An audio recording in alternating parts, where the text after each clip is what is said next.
the pathologist found sand deep inside their lungs. I want you to sit with that fact for a second. Medically speaking, there is only one way for soil to get that deep into a man's airways. He has to inhale it.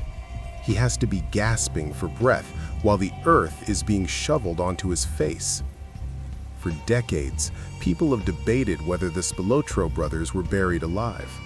But the autopsy tells a story that is far more terrifying than any movie script.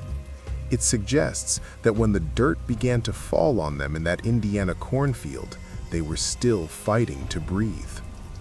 This is not how kings are supposed to die, and make no mistake, Tony Spilotro was a king. He was the man who ruled Las Vegas. He was the enforcer who walked through the casinos like a god, terrifying anyone who crossed his path. He wore Italian silk suits, he drove the best cars, and he had the power of the Chicago outfit behind him.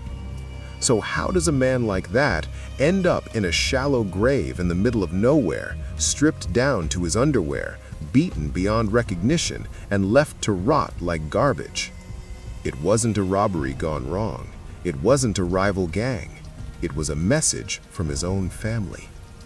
Today, we are going to look at the brutal reality of the Chicago outfit. We are going to strip away the Hollywood glamour of the movie Casino and look at the cold, hard math of Tony Accardo. This is the story of what happens when you let your ego get bigger than the boss. This is the story of the day the mob decided to erase its own nightmare. But before we descend into that basement in Chicago where it all ended, we have to understand the height from which they fell. You have to understand the world Tony Spilotro built, and more importantly, the world he destroyed. In the late 1970s and early 80s, Las Vegas was the ultimate playground for the mob. It wasn't the corporate Disneyland you see today. It was raw, it was dangerous, and it was a gold mine.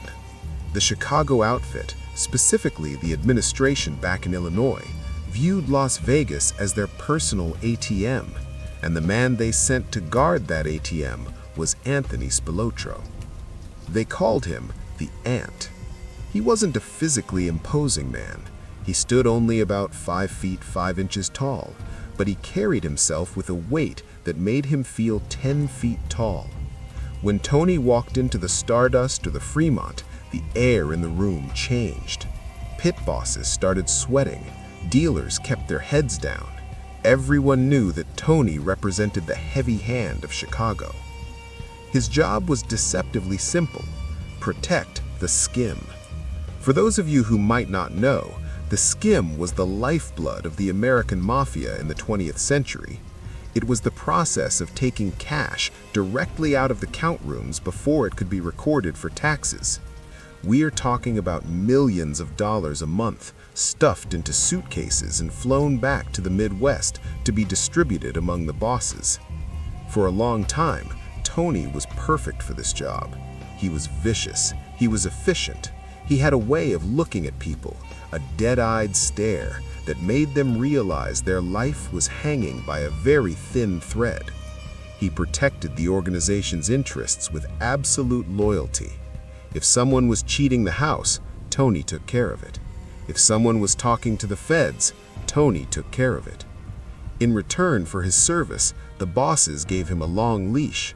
They allowed him to run his own rackets on the side, and Tony took full advantage of that. He formed a crew of burglars, thieves, and killers that became known as the Hole-in-the-Wall Gang. They were tearing through the city, drilling into luxury jewelry stores, cracking hotel vaults, and fencing stolen goods. Tony Spilotro was living the dream. He had the money, he had the fear of the streets, and he had the power of the Chicago outfit.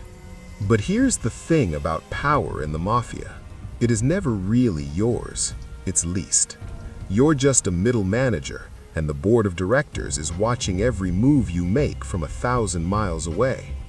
And the chairman of that board was Tony Accardo. We have talked about Accardo before on this channel. He's the ghost that haunts every story we tell.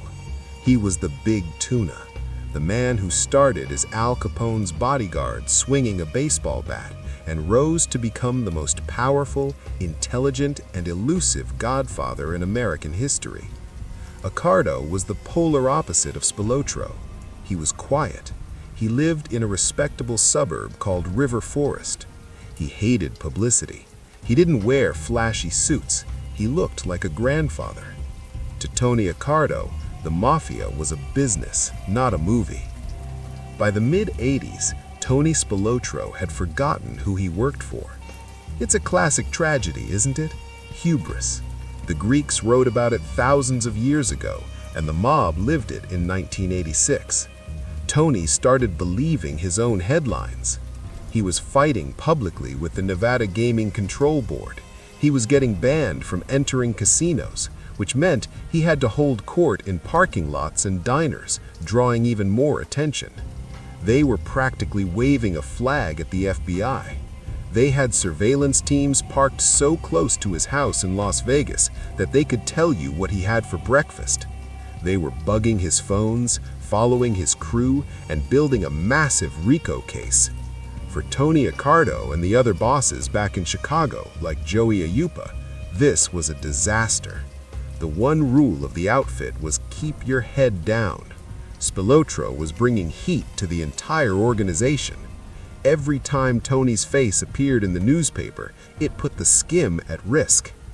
But the publicity wasn't even the worst part. The worst part, the unforgivable sin, was the money. Whispers started floating back to Chicago. The bosses began to suspect that the suitcases of cash arriving from Vegas were getting lighter.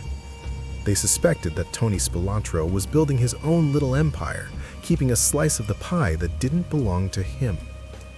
I'm curious, what do you think goes through a man's mind when he decides to steal from a guy like Tony Accardo? Is it arrogance? Is it a belief that you are indispensable? Or is it just a desperate need to feel in control? Whatever it was, Spilotro made a fatal miscalculation.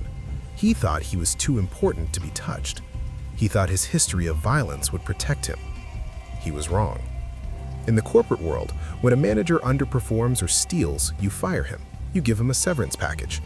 In the outfit, when you become a liability, you are erased. But you can't just shoot a high-profile guy like Spilotro on the streets of Vegas. That creates a war. That brings even more police attention. No, when the outfit wants to get rid of you, they do it with a smile. They use your own dreams against you. This is where the story shifts to Michael Spilotro, Tony's younger brother. Michael is often the forgotten character in this tragedy, but his role is crucial to understanding the cruelty of what happened. Michael wasn't a made man, he was an associate. He ran a restaurant in Chicago, he handled bookmaking, he did the dirty work, but he hadn't been formally inducted into the family.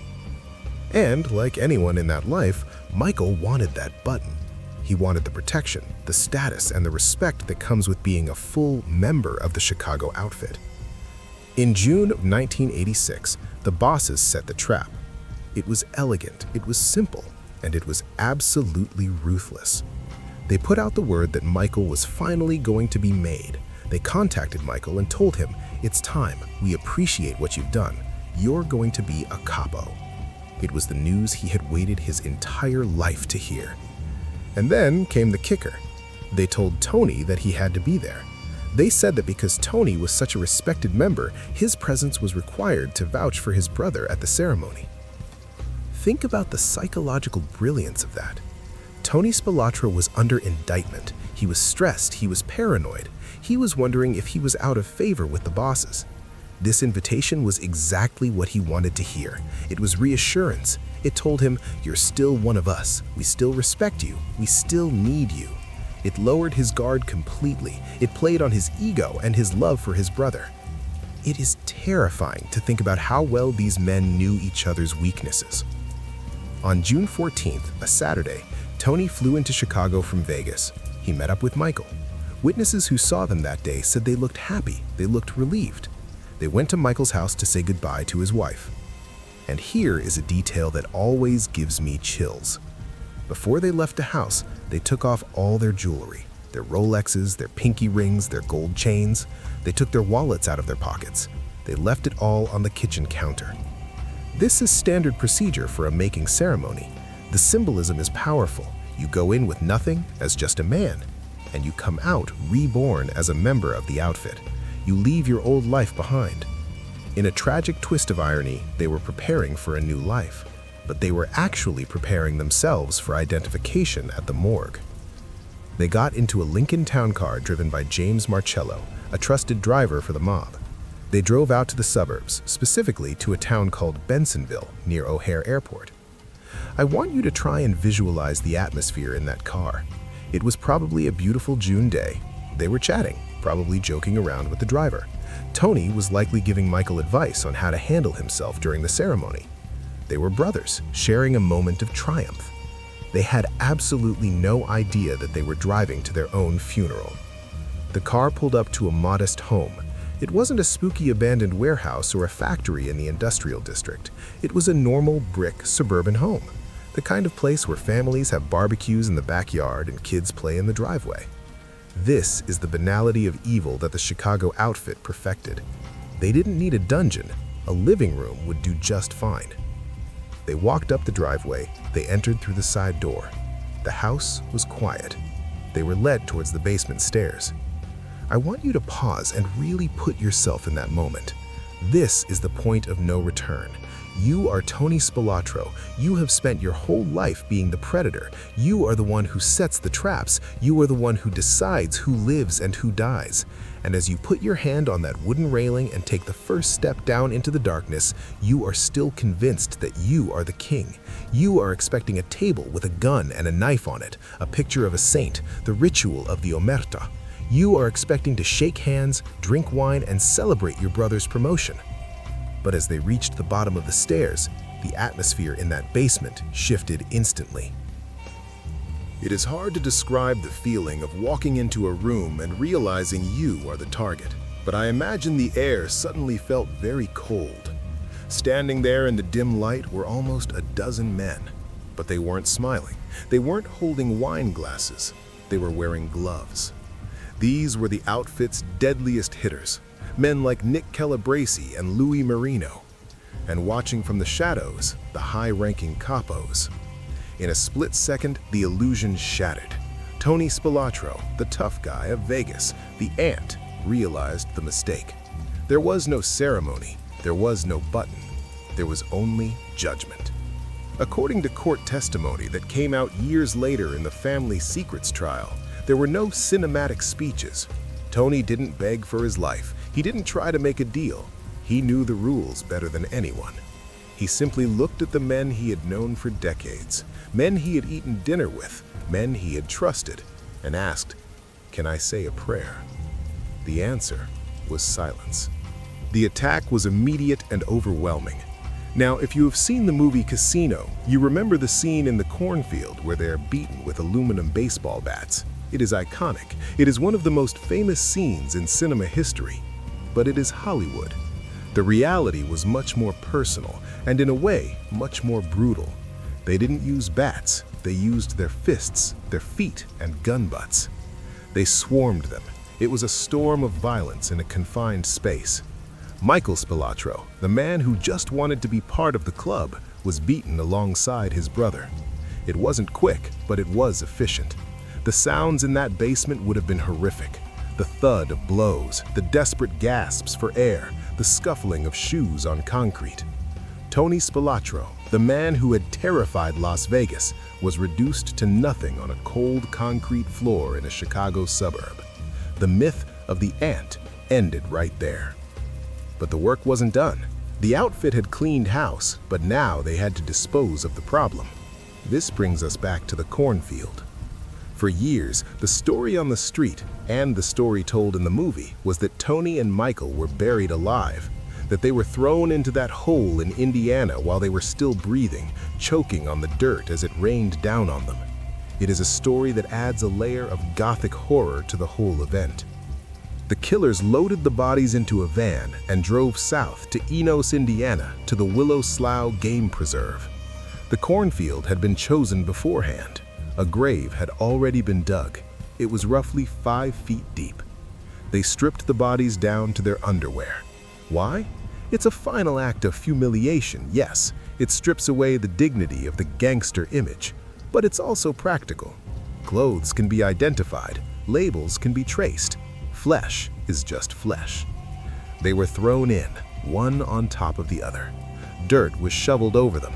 The corn stalks waved in the wind, hiding the secret. But were they alive? This is the question that haunts this case. As I mentioned at the start, when the pathologists examined the lungs of the Spilotro brothers days later, he found sand and dirt in their airways. Medically speaking, this creates a strong argument for the buried alive theory. It suggests they were gasping for breath while buried under the weight of the earth. However, later testimony in the family secrets trial suggested they were already dead when they left the basement. The defense argued that the dirt in the lungs could have been a result of the violent beating breaking their nasal passages and forcing debris down. Or perhaps, and this is the most terrifying possibility, they were in a comatose state, technically alive, heart beating faintly, but brain dead when the soil hit their faces. Either way, whether they died on the concrete floor or in the dark earth of Indiana, the end was terrifying. The outfit had erased them. But here is the question that really matters to me, and I'd love to hear your opinion on this in the comments. Why did they leave them there? Why not use a crematorium? Why not dissolve them in acid? Why not weigh them down in Lake Michigan? The Chicago outfit knew how to make people disappear forever.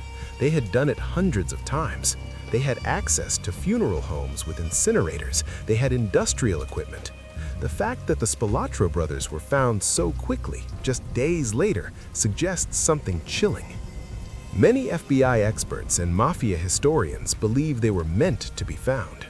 You see, Tony Accardo didn't just want to eliminate Tony Spilotro, he wanted to make an example of him. He wanted every soldier, every associate, and every wannabe gangster to open the newspaper and see the photos of that cornfield.